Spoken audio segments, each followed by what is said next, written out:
हरे कृष्णा। आप सभी का स्वागत है हमारे YouTube चैनल गोपीनाथ परिवार में।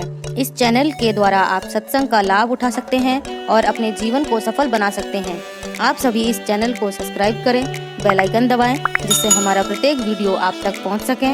वीडियो को लाइक करें, शेयर करें। धन्यवाद। आज हम जानेंगे सुखी जीवन कैसे जिया जाए।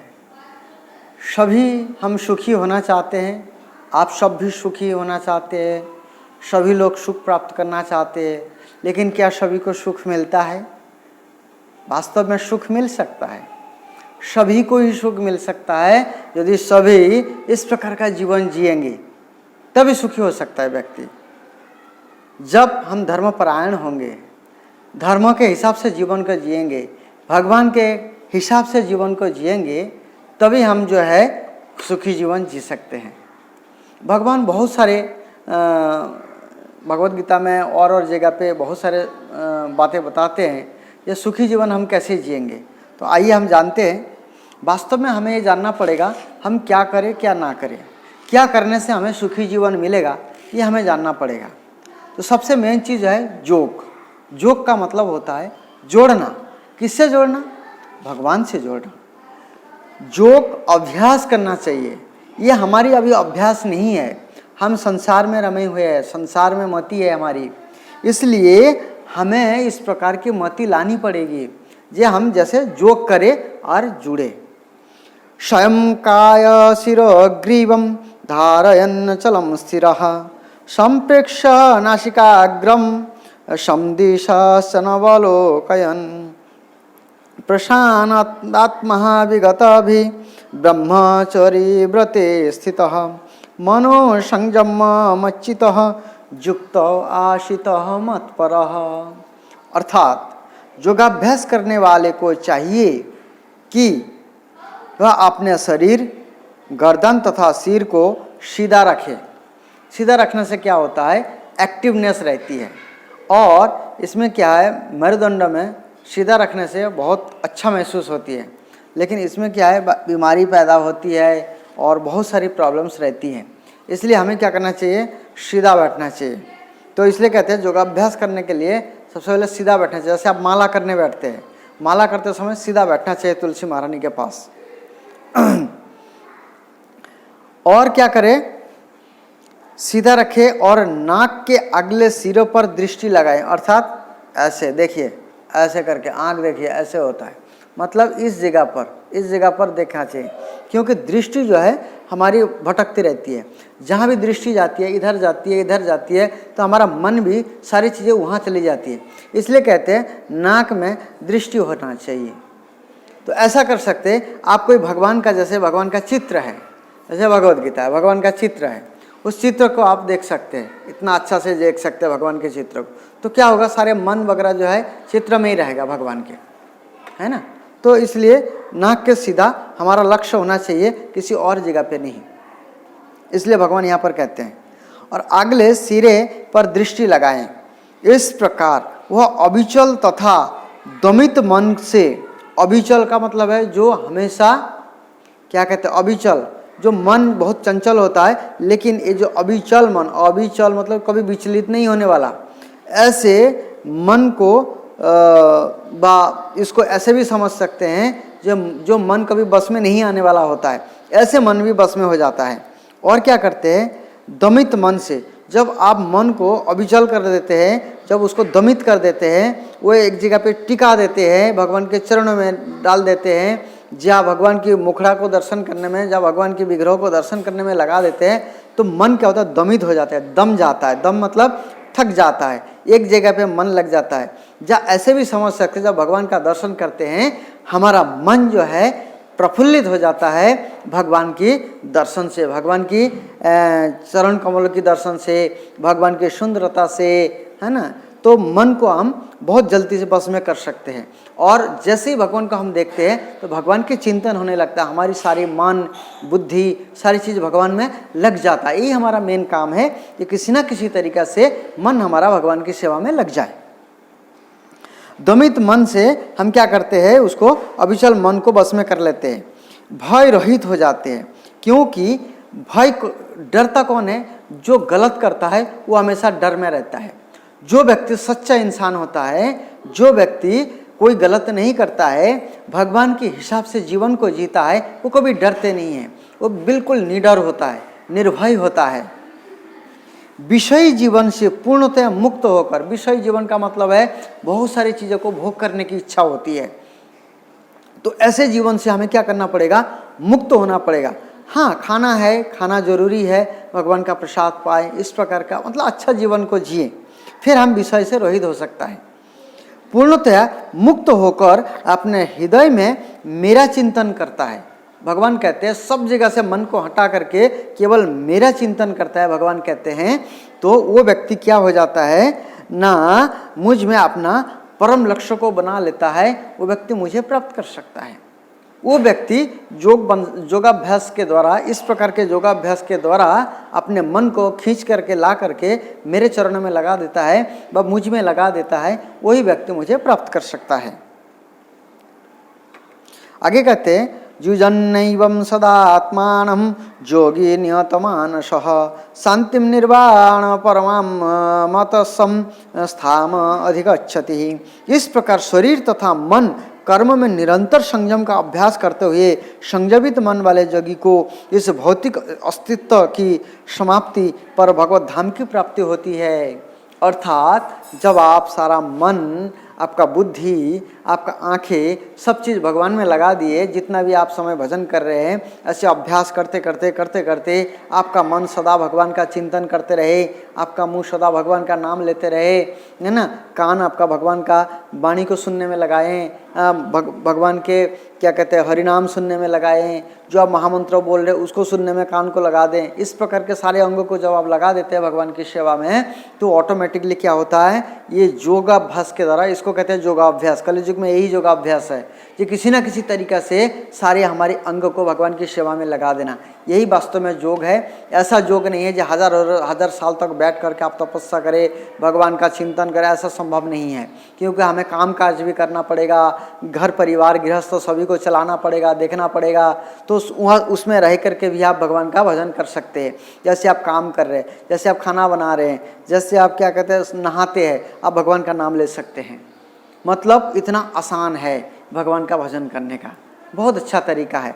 तो आप सब चीज़ जब भगवान की सेवा में लगा देते हैं, इसको कहते हैं योगाभ्यास, जोड़ना, भगवान को सब कुछ जोड़ देना है, जो भी आपका धन है, पत्नी, बच्चे, सबको भगवान में जोड़ देना है, यही सबसे अच्छा व्यवस्था है। और इसी से भगवान को आप आसानी से, सरलता से प्राप्त कर सकते हैं। हमें ये जानना पड़ेगा हमें क्या करना चाहिए, क्या नहीं करना चाहिए। समाज के लिए कुछ करना चाहिए, बताया जाता है हमें सुखी जीवन के लिए समाज के लिए भी कुछ करना जरूरी है। तो समाज के लिए क्या अच्छा करे जी? कोई भंडारा लगाना है, कोई कंबल बांटना है, किसी को राशन दिलवानी है, चलो ये अच्छी बात है कि इंसान के लिए कर्तव्य है, लेकिन ये भक्ति नहीं है। भक्ति क्या है? भक्ति है भगवान की सेवा में लोगों को लगा देना, भक्ति में लगा देना। इसलिए चैतन्य महाप्रभु कहते हैं, भारत भूमिते मनुष्य जन्म हईल जार, निज जीवन सार्थक करी कर पर उपकार। भारत भूमि में जो भी पैदा हो गया है, सबसे पहले वो अपने जीवन को सार्थक बनाएं और फिर भगवान के भक्ति में सभी को लगा दें। यही मेन कार्य है और यही हमारा वास्तविक कृपा है सभी जीवों के प्रति। उनकी जन्म मृत्यु को, चक्र को खत्म कर देना, उनको भगवान की भक्ति देना, भगवान की सेवा में लगा देना, यही सबसे बड़ा समाज व्यवस्था, समाज सेवा है। जब व्यक्ति को कृष्ण भक्ति में लगा देंगे, वो ऑटोमेटिकली वो गलत चीज़ों को छोड़ करके अच्छे चीज़ों में लग जाएंगे। जब अच्छे चीज़ों में लग जाएंगे तो समाज के लिए भी बहुत अच्छा व्यवस्था बना देंगे वो, क्योंकि सब उदंड होंगे, बदमाश होंगे, तो समाज व्यवस्था भी ऐसे ही चलेगा। सब भगवान की भक्त बन जाएंगे, सब एक दूसरे को रिस्पेक्ट करेंगे, तो समाज व्यवस्था भी अच्छा चलेगा। किसी के मन में गलत चीज़ें नहीं रहेंगे, सब भक्त बनेंगे भगवान के। ये मत देखिए हिंदू, मुसलमान, क्रिश्चियन, ईसाई है, सबको भगवान की सेवा करना चाहिए। चाहे आप किसी भी धर्म को मानते हैं, उसी धर्म को आप पूरी तरह से फॉलो करिए, तो आपका समाज व्यवस्था अच्छा बन जाएगा। सामाजिक संबंध मधुर और प्रभावी होना चाहिए, मधुर संबंध होना चाहिए सबके साथ, बहुत अच्छा संबंध होना चाहिए। और क्या होना चाहिए? प्रभावी होना चाहिए, प्रभावशाली होना चाहिए। जे आप ऐसे कार्य कर रहे हैं, लोगों को गर्व होना चाहिए, हाँ ये बंदा देखो कितना अच्छा भक्त है, हाँ बहुत अच्छा भक्ति करते हैं, सुबह मंगल आरती करते हैं, इनका जीवन शैली इतना अच्छा ढंग से है, किंबा आपको बहुत लोग सम्मान कर रहे हैं, आपके अंदर इतना नॉलेज है, सबको आप गलत चीज़ों को छुड़ा करके आप अच्छी चीज़ों में लगा रहे हैं, आप प्रभावशाली ढंग से रह रहे, ये होना चाहिए। प्रभावशाली और मधुर होना चाहिए संबंध।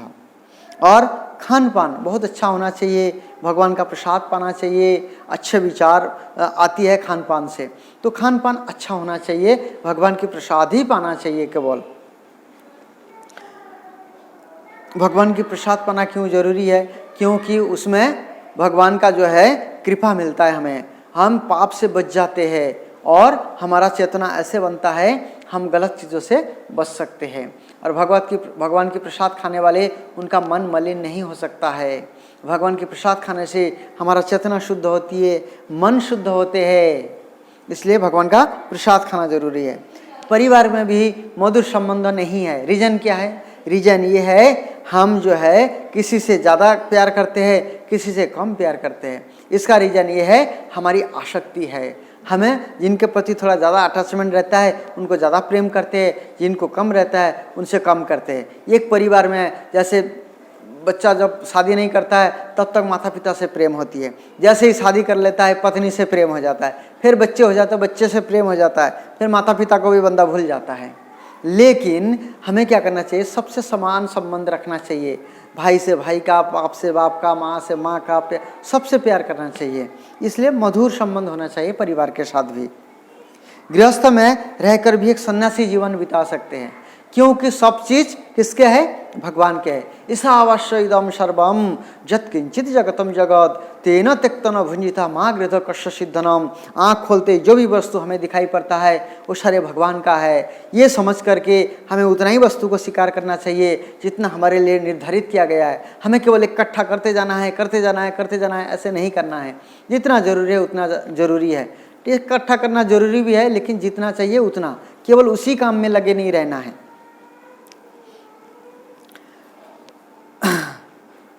सब कुछ वास्तव में किसके हैं? भगवान के हैं। एक छोटा सा उदाहरण से आपको समझाते हैं। एक बार एक गुरुजी थे, गुरुजी अपने शिष्य के घर गए। शिष्य के घर जाने के बाद गुरुजी ने देखा बहुत अच्छा पूरा महल बना के रखा था, बहुत बढ़िया चीज़ था। तो गुरुजी को सारे घर दिखाए। तो गुरुजी बोले भाई मंदिर के, भगवान के लिए कोई मंदिर फंदिर बनाएगा नहीं? बोले हाँ गुरुजी आइए आइए दिखाते हैं। तो एक बढ़िया सा रूम में ले गया, वहाँ पर भगवान के लिए बढ़िया एसी लगा हुआ था, सब कुछ लगा हुआ था, इस प्रकार का बहुत अच्छा से सेवा पूजा भाव था। तो भगवान जो है विराजमान थे वहाँ पर, बहुत अच्छे कपड़े पहना हुआ था भगवान ने, बढ़िया माला डाले हुए थे भगवान को, इस प्रकार के बहुत व्यवस्थित ढंग से भगवान को उन्होंने रखा था। तो बोलते हैं शिष्य को परीक्षा करने के लिए, गुरुजी बोलते हैं बेटा ये किसका है? बोले भगवान का है। बोले बेटा ये किसका है? बोले भगवान का है। बेटा ये फर्नीचर किसका है? बोले भगवान का है। लास्ट में बोलते हैं सब कुछ भगवान का है तो तेरा क्या है? तो बोलते हैं ये जो ठाकुर जी बैठे हुए हैं यही मेरा है, बाकी सब तो इनका है।